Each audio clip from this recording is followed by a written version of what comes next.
Hello সুপ্রিয় শিক্ষার্থী বন্ধুগণ, এমআরআইসিটি পার্কের পক্ষ থেকে আমি মিজান আবারও সবাইকে স্বাগত জানাচ্ছি। আশা করি তোমরা সবাই আমার আগের পূর্বের ভিডিও টিউটোরিয়ালগুলো সবই দেখেছো। তো আমরা গত টিউটোরিয়ালে যা শিখেছিলাম তা হচ্ছে কিভাবে হাইপারলিংক ব্যবহার করতে হয়, তার মানে কোনো ওয়েব পেজে কিভাবে একটা লিঙ্ক প্রদর্শন করা যেতে পারে। তো আমরা গত টিউটোরিয়ালে যা করেছিলাম, লিঙ্ক প্রদর্শনের জন্য এখানে একটি নাম দিয়েছিলাম। আমরা যদি কেউ এই নামটির পরিবর্তে, সবটুকু ঠিকই থাকবে, শুধুমাত্র এই যে বিবিএসসি এই জায়গাটুকুর মধ্যে যদি ফেসবুক লিখে দিই, তাহলে যদি আমাদের আউটপুট দেখি, রিফ্রেশ করি, রিফ্রেশ করলে এরকম আসবে। এখানে যদি রিফ্রেশ করি তাহলে ক্লিক হিয়ারে ক্লিক করলে আমাদের ওই ইউআরএলে ফেসবুক শব্দটি চলে আসবে। যেমন এখন ক্লিক করলে আমাদের আসতেছে কি, আমাদের আসতেছে bbsc.com। তো তখন যদি আমি এখানে ফেসবুক শব্দটা লিখে দেই, দিয়ে যদি সেভ করি আর এখানে রিফ্রেশ করি, তাহলে কিন্তু এই জায়গায় বিবিএসসি না এসে ফেসবুক আসবে, কারণ এখানে এই রেফারেন্সের কথাটা বলেই দিচ্ছে এখানে ফেসবুক শব্দটি। তো ঠিক আছে, আজকে আমার এই আলোচনা করার কথা নয়। আজকে আমি যে আলোচনা করব সেটি হচ্ছে আমাদের আরেকটি কোশ্চেনের অ্যান্সার। কোনো ওয়েব পেজের ব্যাকগ্রাউন্ড কালার কিভাবে চেঞ্জ করবে, এটা একটা কোশ্চেন হতে পারে। আবার আরেকটি কোশ্চেন আসতে পারে, কোনো ওয়েব পেজের ব্যাকগ্রাউন্ড ইমেজ কিভাবে চেঞ্জ করবে। তার মানে 3 নাম্বার কোশ্চেনটি নিয়ে আজকে আমরা আলোচনা করব। তাহলে ঠিক আছে, আমরা আমাদের কোথায় চলে যাব, আমরা আমাদের ফোল্ডারে চলে যাই। তো ফোল্ডারে চলে গেলাম, আমরা ফাইলে চলে যাই। এখন এই যে এই অংশটি আছে, এই অংশটির আমাদের আর দরকার নাই।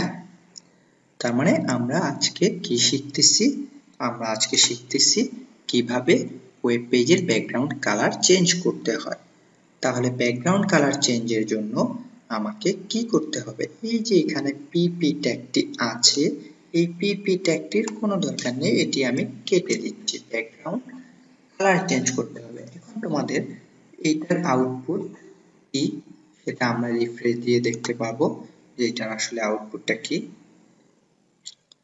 হ্যাঁ দেখো, এটার আউটপুট কিছুই না, সাদা ব্ল্যাঙ্ক পেজ। কিন্তু টাইটেলের মধ্যে ঠিকই এসেছে ওই লেখাটি, কারণ টাইটেলে আমরা কিছু একটা লিখেছিলাম কিন্তু বডির মধ্যে কিছু লিখিনি, এজন্য ওটা আর আসলো না। এখন আজকে আমাদের কি করতে হবে, কিভাবে ব্যাকগ্রাউন্ড কালার চেঞ্জ করব। এখন ব্যাকগ্রাউন্ড কালারের অংশটি কোথায়, ব্যাকগ্রাউন্ড কালারের এই যে এইখানে যে দেখা যাচ্ছে ব্যাকগ্রাউন্ড কালার, ব্যাকগ্রাউন্ড কালার বলতে কি বোঝায়, ব্যাকগ্রাউন্ড কালার মানে হচ্ছে এই যে কোনো ওয়েব পেজের পিছনের অংশের কালারটা। তার মানে এই যে এই সাদা অংশটি থেকে শুরু করে ব্রাউজারের ঠিক এই সাদা অংশটি পর্যন্ত এইটা হচ্ছে ব্যাকগ্রাউন্ড কালার। তার মানে এইটার কথাই বলা হচ্ছে। তার মানে বডি ট্যাগের মধ্যে আমাদের কাজটি করতে হবে। তাহলে ওই বডি ট্যাগের ভিতরে যদি কাজটি করতে হয় ব্যাকগ্রাউন্ড কালার চেঞ্জ করার জন্য, তাহলে আমাদেরকে এখানে কি করতে হবে, বডি, এই বডি ট্যাগের মধ্যে এসে আমাদেরকে স্পেস দিতে হবে, দিয়ে এখন লিখতে হবে, আমরা কেউ যদি BGCOLOR বিজি কালার লিখি, ঠিক আছে, বিজি কালার সমান দিয়ে যদি কোটেশনের মধ্যে আমরা কিছু একটা লিখে দেই, কিছু একটা কি লিখে দিব, মনে করো বিজি কালার এখন আমি যদি লিখে দেই PINK পিঙ্ক, এটা লিখলাম, বিজি কালার পিঙ্ক। এখন সেভ করলাম, কন্ট্রোল এস। আউটপুট যদি দেখতে চাই এটার, তাহলে কি হবে, দেখো ব্যাকগ্রাউন্ড কালার পিঙ্ক চলে আসলো। ঠিক আছে, তার মানে আমি ব্যাকগ্রাউন্ড কালার যা দিতে চাই তাই হবে, এখানে যা খুশি তাই লিখে দিলেই হবে। তবে আমরা এভাবে অ্যান্সার গুলো দিব না, ঠিক আছে, আমরা অ্যান্সার গুলো দিব এই বডির ভিতরে স্টাইল শব্দটা লিখে, কারণ এগুলো আসলে এখনকার দিনে অচল, এগুলো ইউজ করা হয় না, এখনকার দিনে ইউজ করা হয় স্টাইল শব্দটি। তাহলে আমরা স্টাইল শব্দটি ইউজ করেই দিই। স্টাইল সমান আমরা কি লিখব, স্টাইল সমান BACK ব্যাকগ্রাউন্ড, তারপর COLOR কালার, ব্যাকগ্রাউন্ড কালার। এখন আমি ব্যাকগ্রাউন্ড কালার যদি কোনো কিছু লিখে দিই, এখন আমি ব্যাকগ্রাউন্ড কালার লিখে দিতে চাচ্ছি ইয়েলো, YELLOW, ইয়েলো, এরকম লিখে কন্ট্রোল এস দিতে চাচ্ছি, সেভ হয়ে গেল। তার মানে ব্যাকগ্রাউন্ড কালার ইয়েলো লিখলাম। এখন যদি আউটপুট দেখতে চাই, তাহলে আউটপুটটা কি হচ্ছে? হ্যাঁ, আউটপুটটা এরকম হলুদ হয়ে যাচ্ছে, তার মানে ব্যাকগ্রাউন্ড কালারটা চেঞ্জ হয়ে যাচ্ছে। যদিও এটা কোনো ভ্যালিড ওয়ে হলো না যে ইয়েলো, রেড, গ্রিন এগুলো। তো আমরা যদি আমাদের এগুলো হেক্সাডেসিমেলের কোড লিখি তাহলে সেটাই হচ্ছে ভ্যালিড ওয়ে। যেমন আমার মোটামুটি একটা পছন্দের কালার হচ্ছে C6 আমি প্রফেশনালি যখন কাজগুলো করি তখন এরকম কালার দিয়ে টেস্ট করি। তাহলে এখন আমরা আউটপুট দেখে আসি, আউটপুটটা কি। সেভ করলাম, সেভ করে আউটপুটটা যদি দেই, রিফ্রেশ করি, তাহলে দেখো এরকম অ্যাশ কালার একটা চলে আসতেছে। ঠিক আছে, তার মানে পিছনের ব্যাকগ্রাউন্ডের কালারটা কি কি হলো সেগুলো কিন্তু আমরা লিখে দিতে পারলাম, বা কিভাবে ব্যাকগ্রাউন্ড কালার চেঞ্জ করতে হয় সেটাও আমরা শিখলাম। তাহলে এই যে এইখানে যে কোশ্চেনটা আছে, কোনো ওয়েব পেজের ব্যাকগ্রাউন্ড কালার কিভাবে চেঞ্জ করবে, তাহলে সেটার অ্যান্সার কিন্তু আমাদের হয়ে গেছে। এখন এই কালারের উপরে আমি যদি কোনো কিছু লেখালেখি করি, তার মানে এই বডি ট্যাগের ভিতরে আমি যদি এখন কোনো কিছু লেখালেখি করি, পিপি ট্যাগ দিয়ে কিছু লিখি, তাহলে ওই পিছনের অংশটা কিন্তু অ্যাশ কালারের হবে আর সামনের লেখাগুলো অন্য কালারের লেখালেখি হবে।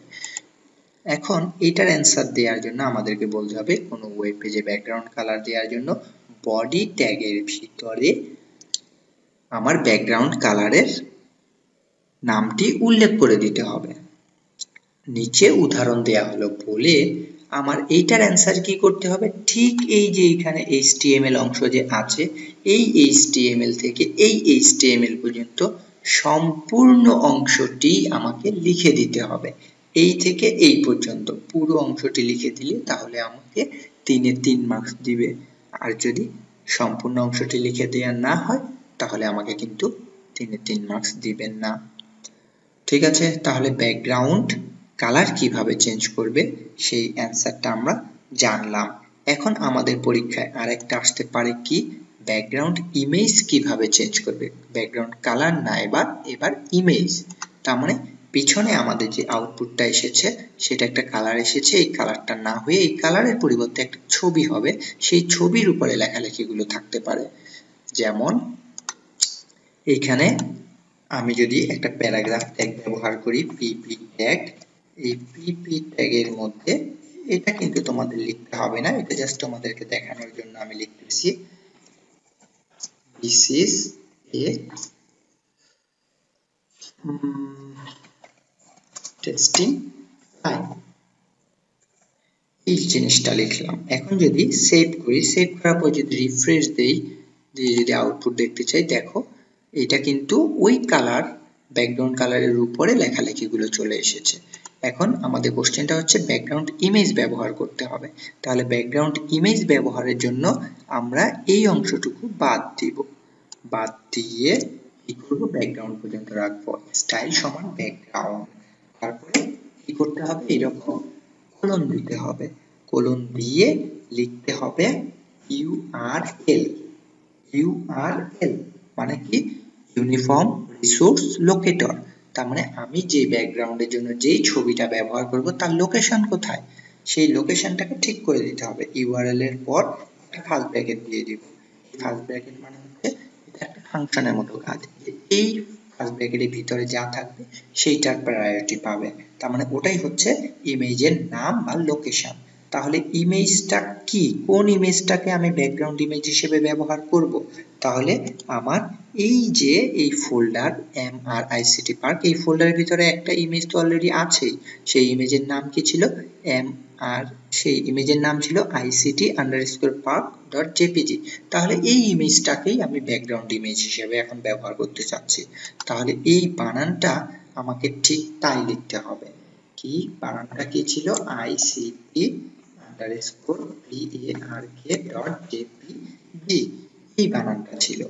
তাহলে URL এর মধ্যে ফার্স্ট ব্র্যাকেটের ভিতরে সেই ছবিটার নাম বলে দিলাম, বলে দেওয়ার পর আমি কি করব, সেভ করব, কন্ট্রোল S দিব। কন্ট্রোল S দেওয়ার পর যদি আমি আউটপুট দেখতে চাই, রিফ্রেশ দিয়ে, হ্যাঁ দেখো এখন কিন্তু আমার ব্যাকগ্রাউন্ডে সেই ছবিটা চলে এসেছে, সেই ছবিটার উপরে কিন্তু ঠিকই এই যে এই জায়গাটায় লেখা দেখা যাচ্ছে। ঠিক আছে, তার মানে ছবির উপরে লেখালেখি চলে এসেছে। এটাকে আরো বড় করলে এরকম দেখা যাবে, ঠিক আছে। তারপরে ছবিটা দেখা যাচ্ছে। তো এটাকে একটু ছোটই করি, ছোট করে এখন এই this is a testing line এই লেখাটা হয়তো দেখা যাচ্ছে না, তাহলে এই কালারগুলো ব্যাকগ্রাউন্ড ইমেজের কালারের সাথে সামঞ্জস্য রেখেই এই লেখার কালারটা তখন চেঞ্জ করতে হয়। যেহেতু আমার ব্যাকগ্রাউন্ড কালারটা ব্লু কালার তারপর কালো কালার এগুলোর মিক্স আছে, তাহলে এই জন্য আমাকে কি করতে হবে, তাহলে লেখাটাকে যদি হাইলাইট করতে হয় তাহলে এই পি ট্যাগের মধ্যে আমি গিয়ে আবার বলবো স্টাইল সমান COLOR এই শব্দটা লিখে দিব, কালার, কালার মানে হচ্ছে লেখার কালার, কালার আমি এখন যদি এখানে রেড লিখে দিই, ঠিক আছে, তাহলে কি হবে, লাল রঙের লেখা চলে আসবে।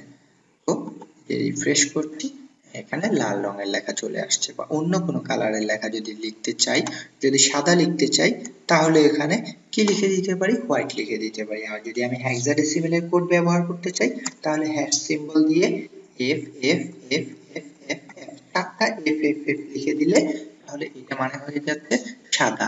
তাহলে হেক্সাডেসিমেলের কিছু কোশ্চেন আসতে পারে তোমাদের অবজেক্টিভে, সেটা হচ্ছে সবগুলো যদি এফ এফ লেখা থাকে তাহলে তার কালার কি হবে, সেটা হবে সাদা।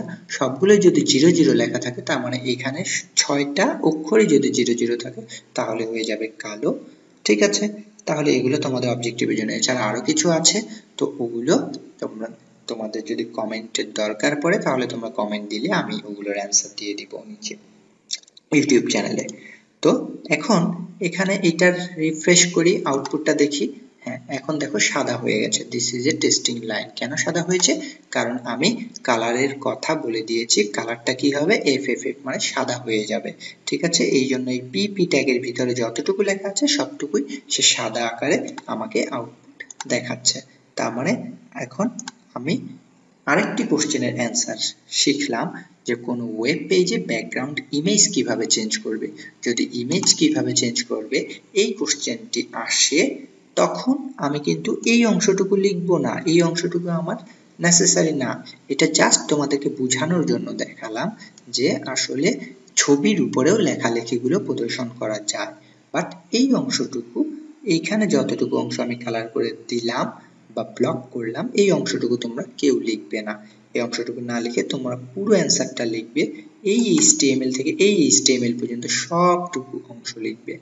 যেমন তোমরা বলবে যে HTML ব্যবহার করে কোনো ওয়েব পেজের ব্যাকগ্রাউন্ড কালার চেঞ্জ করতে হলে বডি ট্যাগের ভিতরে সেই ইমেজের নামটি উল্লেখ করে দিতে হয়, নিচে উদাহরণ দেয়া হলো বলে এখান থেকে শুরু করে এখান পর্যন্ত লিখবো, বাট এই অংশটুকু বাদ দিয়ে।